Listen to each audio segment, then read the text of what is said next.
नमस्कार, प्रणाम। मैं मीना सिन्हा मेहंदी संगीत सुना रही हूँ। पसंद आए तो शेयर लाइक जरूर करें। धन्यवाद।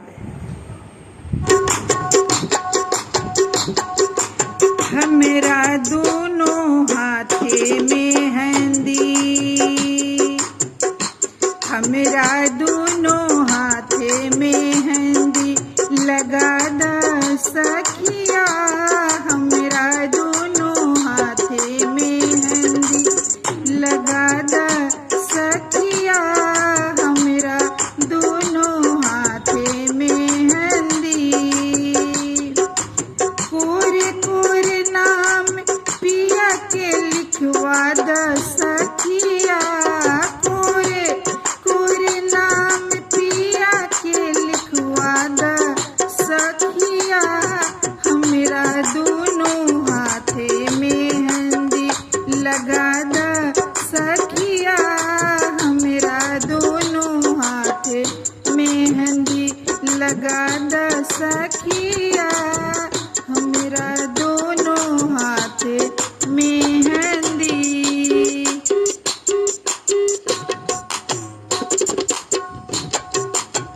पहिला अक्षरिया लिख के सैया के नाम के, पहिला अक्षरिया लिख के सैया के नाम के,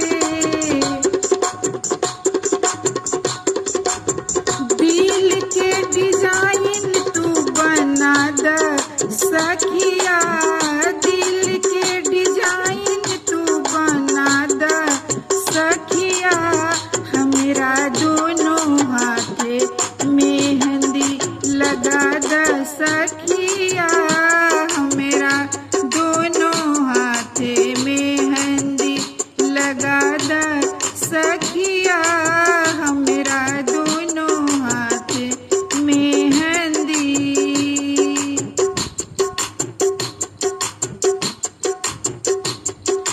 दूसरा अक्षरिया में मोर नाम लिख के, दूसरा अक्षरिया में मोर नाम लिख के, पिया जी के नाम से सटा द सखिया, पिया जी के नाम से सटा द सखिया, हमरा दोनों हाथे मेहंदी लगा द सखिया, हमरा दोनों